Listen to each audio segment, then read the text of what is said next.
G'day Bodgies and Widgies and welcome back to the channel.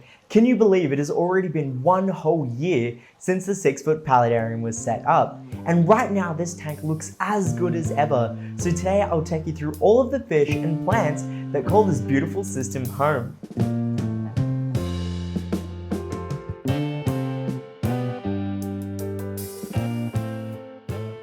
Just so I can give you a quick run through of the system, this is 6 feet long, 2.5 feet wide, and a whopping 3 feet tall, with an absolutely gargantuan multi-chamber sump down the bottom. When we're looking at full volume, this system holds about 1,500 litres or 400 gallons. However, I opted to run this as a paludarium with all of this lush greenery up the top. There's honestly more plants in there than I can remember, but the bulk of it is made by a few different strains of pothos. There's also a whole bunch of indoor plants like arrowheads, bromeliads. There's also a few edible greens. There is also a mangrove. There was an Indian almond tree in there, which is what you can see behind me, both of which aren't indoor plants by any means, shape or form. But it goes to show there are so many different types of plants in here. And the main reason for making this a paludarium was for my group of archerfish. So in the paludarium, I have a group of 12 or 13 banded archers, also known as the Totoxys jaculatrix. I just love saying that Latin name. However, these are right now probably the highlight species of this aquarium. Archerfish are very well known all across the world for their really awesome hunting behavior, where they spit water with pinpoint accuracy at insects up above in the foliage just to knock them down and get a quick snack. Now mind you, they don't only just eat on insects, they will also feed on a whole bunch of other things like small fish and whatever can really fit in their mouth. But that hunting behavior for insects is something that I absolutely wanted to highlight. And even in a captive setting, my archerfish show that off absolutely amazingly, which we have seen previously on the channel. I'll actually have that whole video linked down below and play at the end of this video, so make sure you try check that one out. I actually completely forgot to give the mud skippers a feed. Mud skippers? That's a video for the future. Okay, so when I originally set up this aquarium, I wanted it to be a purely native Australian system. Let's put this over there. However, where I live, trying to acquire a ready range of native Australian fish is a little bit easier said than done. And more so when you do encounter them, they're incredibly expensive, especially in large numbers, which is kind of what you want for a tank of this size. So I had to shift gears a little bit. But I still do have some native Australian fish, aside from the archers, lingering around in the system. Primarily a group of purple spotted gudgeons, and there is also a pair of silver scats, which are absolute pigs. But the way that I shifted gears was going to another group of fish that I knew I would absolutely enjoy, and were also much more easy to acquire, surprisingly, and that is the range of South American species that are available. So just like the archerfish are a primary resident in this aquarium, there's another prevalent group of fish that you'll notice, and that is the about 9, I think. I really need to do a head count on my fish, but I think around 9 F1 Rio Nene angelfish. The F1 means that they go super fast on the track. That was a really lame joke. F1 basically means that they are the first generation captive spawned angelfish from wild parents. And these fish have absolutely everything that I look for in an angelfish. That big silvery body, the bold stripes, that coppery color, and what's unique to these fish particularly is this really strong blue sheen that they develop from head to tail. Following that, we've also got another pretty prevalent group of fish, and that is the group of 6 Geophagus brachybranchus. These Geophagus were bred by a fellow aquarium YouTuber, Gil from Gil's Fish Room. He was kind enough to gift them to me, but these are also known as the black-throated Geophagus, which you'll observe, especially when they kind of swim up and you've got a glimpse of their throat. It's black, as the name suggests. These are an absolutely amazing fish in this aquarium, although they do kind of annoy me, but I'll get to that. The Geophagus are fantastic at sifting through the substrate. The brachybranchus will basically take mouthfuls of gravel, sift through it, and spit it out in hopes that they find some food. And they make sure that this substrate, even though it is quite a coarse gravel, is constantly churned around. The one downside that my Geophagus weirdly do is hoover all of the gravel from the back to the front, and then every month I kind of need to go and push it back. The other really cool thing though about these fish is that they have actually spawned in this aquarium before, which goes to show how happy they are. However, the fry or the eggs actually weren't even able to develop because of the amount of other predators that live in this aquarium. But at least we know that if we do ever want some more geos, we could take the pair out and spawn them in a different tank. But right now, I absolutely love them. So we've already talked about 2 cichlid species, and we might as well just continue on that cichlid species route and look at the next fish, which will be my green severum. The green severum is a super underrated, large growing, peaceful cichlid, and it is every bit of a gentle giant, as that name could embody. These fish just love cruising around in the aquarium, minding their own business, and my one does exactly that. She's got a lovely olive green color that really changes based on her mood. I love that just gentle personality, and you'll see that moving on with some of the other fish in this system as well. On that track, another fish, whoa, that was a big yawn.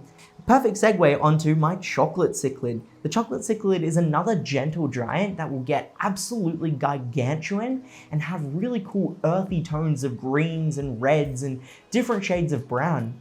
If you want to see an adult chocolate cichlid and really see how amazing they look, check out Gil's Fish Room again. He's got an absolutely beautiful chocolate, and that's kind of what inspired me to get one myself. Another cichlid in this tank, which is quite near and dear to my heart, although you probably won't be able to see her in the footage, is my Jack Dempsey. I used to have a Jack Dempsey that was full grown, a female, for probably close to a decade before she passed due to old age. And after many years of not being able to keep a Jack Dempsey just for the emotional attachment issues, I finally decided to put my feelings aside for Jill and get a new Jack Dempsey. This fish though is just jet black almost all of the time, so trying to capture footage of it is damn near impossible. Kind of just lingers around the back, it's super peaceful, kind of sticks to herself, and yeah, it's basically everything that you could want in a cichlid, which is quite known to be aggressive. She wouldn't hurt a soul though, which hopefully that continues. And since this fish has swam right past my face and captured my eye, let's talk about the assortment of convict cichlids that I have. These have just been random rescues / unintentional acquirings over the past few months that I've been collecting South American cichlids. We'll start off with the absolute ginormous standard convict cichlid that I have. Super basic fish. The reason why I have one in this tank, even though they can be kind of a bastard at times, is because this convict is just huge. Like, you can take fillets off this thing and make a sandwich. Like, it is an absolute ginormous convict. Going along with that though, I also do have a spawning pair of leucistic convicts. Some of their fry are actually growing up in that nursery box, which we'll get to in a moment. However, that pair kind of owns this aquarium when they do decide to spawn. They take up that back corner, and then pretty much all of the fish will be from here to about there. It looks super weird when they're in spawning mode because, yeah, the whole tank dynamic shifts immensely. In the same convict complex, or cousinary fish that are quite related to each other, we also have a blue-eye cichlid.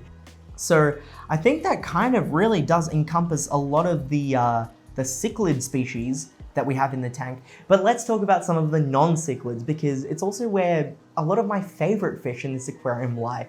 Actually, one of my most favorites, probably the top 3, would have to be this beautiful girl here, my flagtail Prochylotus. It's one of the very few fish that I brought over from my previous fish room, but I love flagtails for the same reason that I love severums and all of the other bigger, growing, peaceful fish. It is just an absolute tank, a unit of a fish when it gets bigger, but it's just super, super gentle and incredibly peaceful. This fish also kind of just minds her own business. She's got that lovely silver color with that iconic tiger striping flagtail.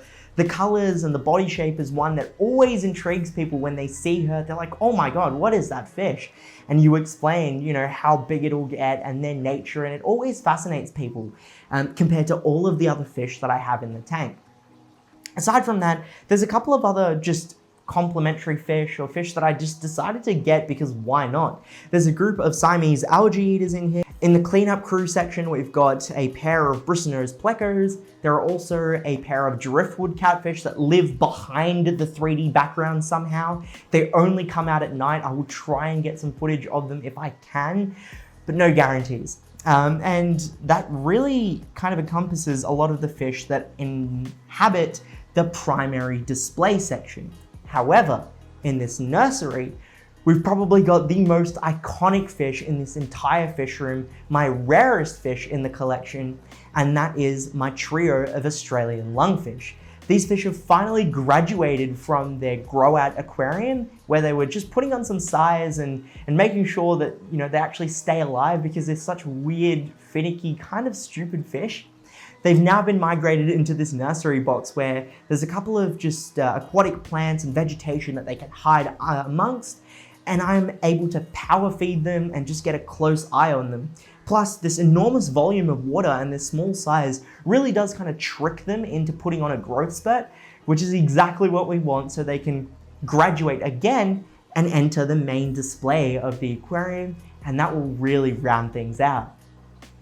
So, Bodgies and Widgies, I think it's safe to say that this system is absolutely thriving. The plants are literally growing out of my ears, they're growing out of the tank, that's for sure, and the fish are growing day by day, which is exactly what we want. In all honesty, some of the species that I have in this aquarium will actually end up outgrowing it, which goes to show the potential for upgrades in the future. But right now, I need your help. I would love if you could comment 3 things that I'm about to ask. The first of which is what you love about this tank. The second of which is what fish would you add into this aquarium? And the third thing is, if you could change something about the system, what would you change? That could be plants, that could be fish, or something that I should actually do to the tank to make it better. Those 3 things will absolutely help out 1, my indecisiveness, but 2, the way that this aquarium evolves. And I love having your input on the evolution of this aquarium because it really has pushed me to make this tank better and better and better over the months, which you've seen across the journey of this new fish room.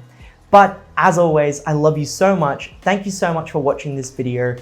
Stay happy, stay safe, stay Aussie Australian. Bodgie out.